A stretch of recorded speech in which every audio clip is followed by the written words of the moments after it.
everybody, so today we are trying out 3 different brands of lower control arm skids, and to do that we're going to be using both our Jeeps. We have the Rock Hard 4x4 front lower control arm skids for the Gladiator JT, the Rancho rear lower control arm skids for, again, the Gladiator JT, and then Skid Row off-road front lower control arm skids for the Wrangler TJ. So they're a little bit different. All of them are different axles, so they'll all look a little bit different. But we're going to go through each one, look at how they appear, how they install, initial impressions. I'm not going to get a chance until August to actually get to wheel them, and even then I don't know if I'm going to find anything that'll really beat them up any. So this is going to be kind of an initial impressions and install video, and we'll just start comparing the 3. So let's take a look at them.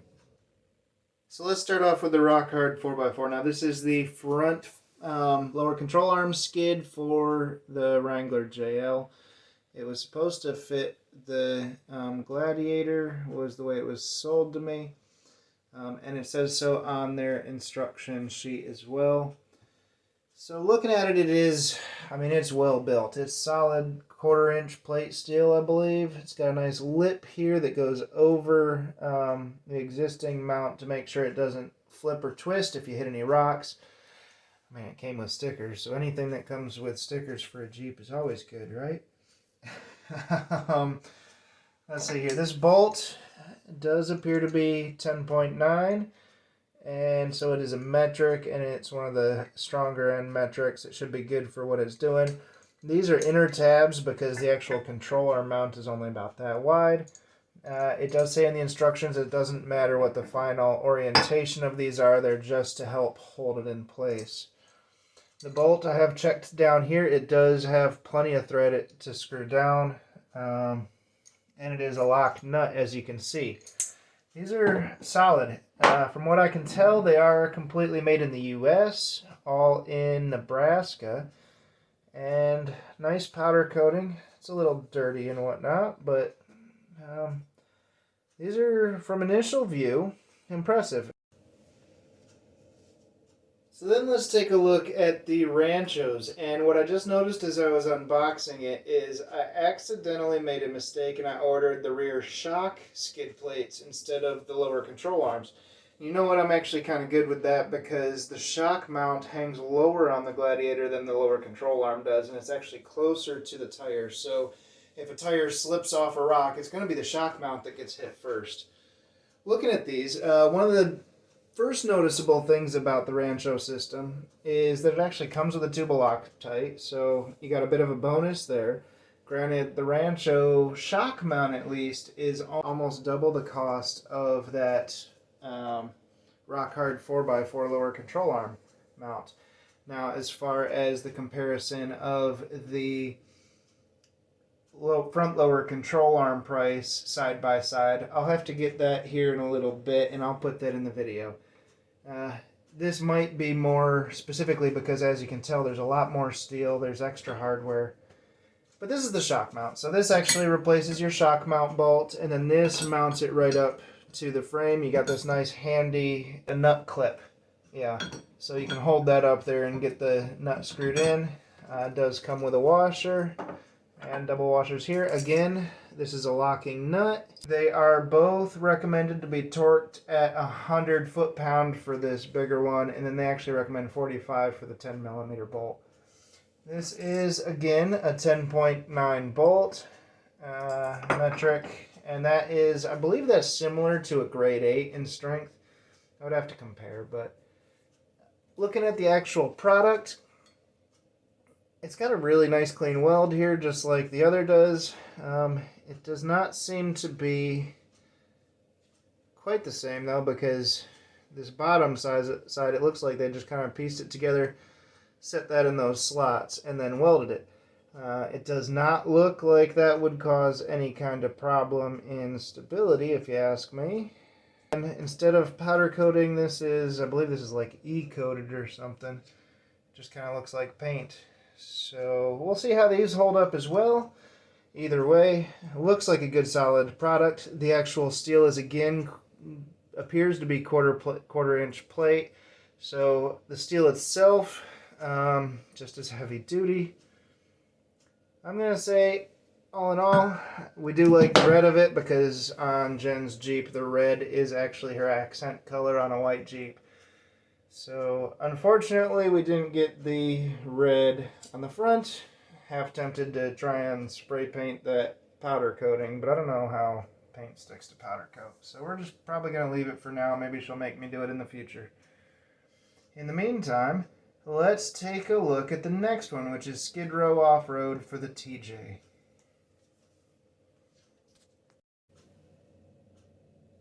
And then we take a look at the Skid Row Off-Road for the TJ now. The TJ axle is a much different axle, so these are a very different design. And what I've got in my Jeep is actually from an XJ, a Cherokee, but it also fits that. It's still a Dana 30, it's just what I've got is a high pinion Dana 30. I've done some other stuff to it as well, but the lower control arm mounts should be the same. Looking at these again, 1/4 inch plate steel. Looks like good welds. Most of this one isn't actually welded, it's just bent. So less to break, but good solid steel.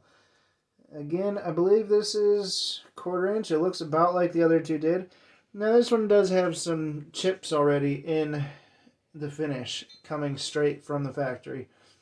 I believe this is just a black paint. Yeah, this one I believe is passenger, this one's driver. And that's partially because of the way the axle is set up on a TJ. It is a narrower axle, so when you get into the control arm on the driver's side, it's, you know, the actual differential is right here, and then the axle side, the tire is right there, and caliper and all. But what they did here is actually kind of nice, I thought. One thing different about this is you're reusing your original equipment control arm bolt. Hopefully that doesn't cause any problems. I do not have it here with me today. It's actually at work. But hopefully I have enough bolt on my lower control arm bolt. They seem to think that I do. If not, I guess I'll go get some good 10.9 metric or some grade 8 bolts to put in. One thing they did think about, it looks like, is access. You know, here looks like maybe they found that the U-bolt on this side, you can just bolt it right over, and that's good.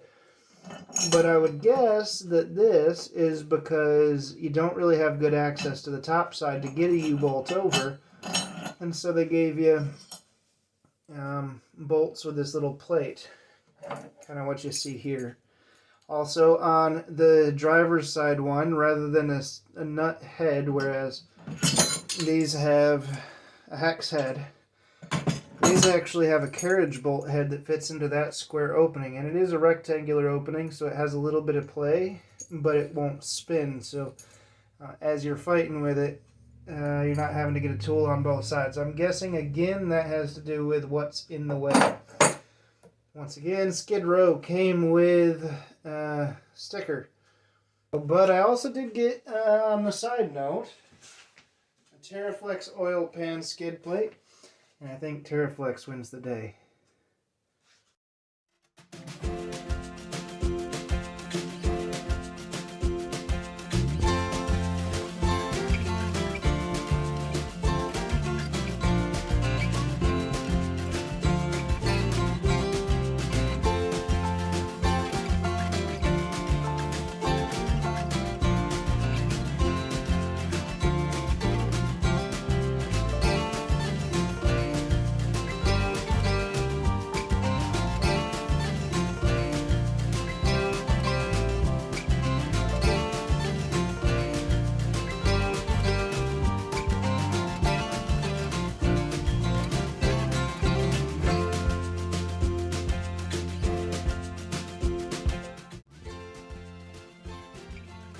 So here she is, the Rancho rear shock mount skid plate. And as you'll see right here, that is the lowest thing on that axle. The differential's next, so I still need a differential skid plate and could probably still use some lower control arm skids. But if this tire were to be, say I'm trying to climb over a rock and it slides off, that's the first thing that's gonna hit. I should have recorded the second one for install. The second one went so much better, as it always does. You know, the first one's learning. So what you saw was actually raw. I mean, it was me just figuring out how to do it. So that's the first pair. That's the rears. That's the Rancho shock mount skids. They are on. The first install, the one I showed you, was actually the first side I did. So I'm not a mechanic. I spent some years changing tires and oil and stuff, but I'm not a licensed mechanic or anything.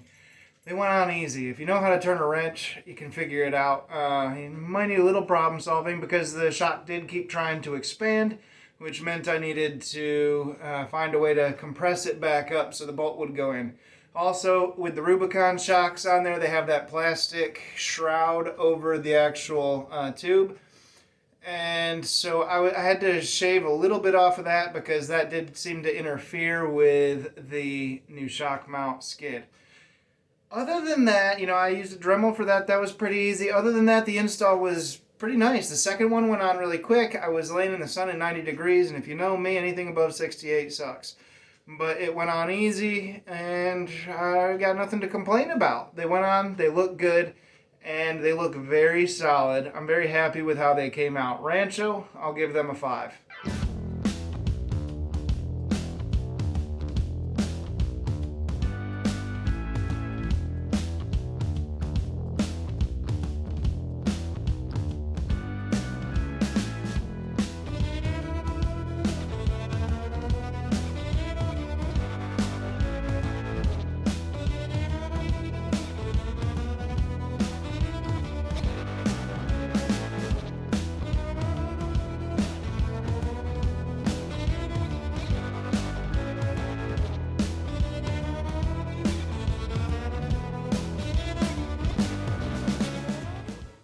Okay, another day, another skid plate. As you can tell, I'm wearing a different shirt. It's been another day because the last one I wasn't able to finish that day, and the TJ ones hadn't even come yet. They've come now, so I've looked them over. But today I installed the front skid plates for the lower control arms for the JT.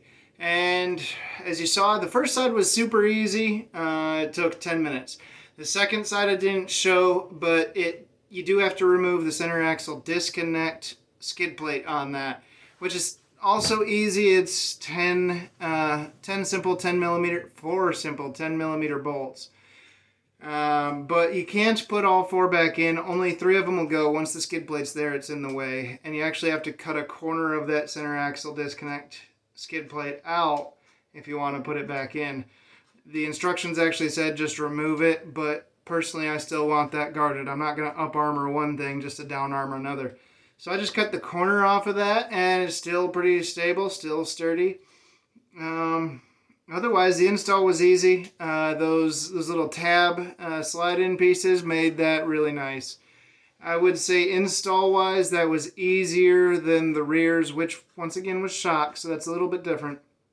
But so far, I don't know if I could say better or worse between the two. Really, they both seem like really great pieces. Let's see what the Skid Row has. I think that's Skid Row for the TJ. Yeah, let's see what the Skid Row has. Another day, well, not skid plate. So the Skid Row off-road, they looked great. I did check that bolt, and the bolt that I have in my axle, which is a Dana 30, it is actually a high pinion Dana 30 out of an XJ Cherokee, but it's very similar to the TJ, and the control arms should be the same. Now, the bolt that came in that axle, which I don't know if that's been upgraded because I've had the whole axle obviously replaced since it's a Cherokee high pinion axle, high pinion 30. But that bolt was long enough. It had plenty of extra on it so that these skid plates would have worked. The install looked like it was going to be fairly simple. Only problem was when I got down there, I realized something I should have known from the start. When you're working on an already modified Jeep, make sure you get down there and get an eyeball on stuff. Make sure you don't forget you've already done something. So this axle I actually picked up pre-built, and it had the track bar mount fully boxed in. and it had skid plates for those lower control arms already welded in place. So these weren't bolt-on skids, they were weld-in skids, which means I can't really use these Skid Row bolt-ons, so I can't really show you the install on them. I can tell you it looked like it wasn't that much more difficult, obviously, because it did actually bolt to the axle tube. There are a few more bolts. There are those U-bolts.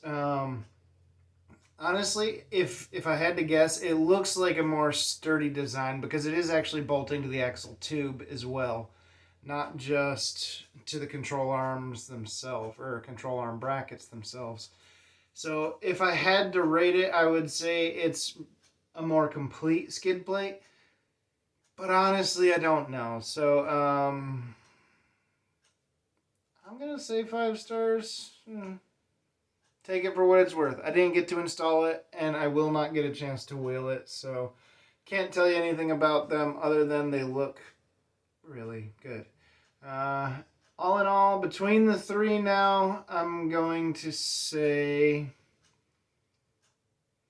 that's a difficult choice. I guess I've shown you the pros, I've shown you the cons of each of them. I'm not going to say that I would recommend staying away from any of the three. What I'm going to recommend is if you're out wheeling and beating up your Jeep, you get skid plates to protect stuff. That's a big investment. And rocks can destroy those control arms real quick. And if you rip a control arm mount off your axle, you're going to get into a lot more expense than just buying the skid plate in the first place.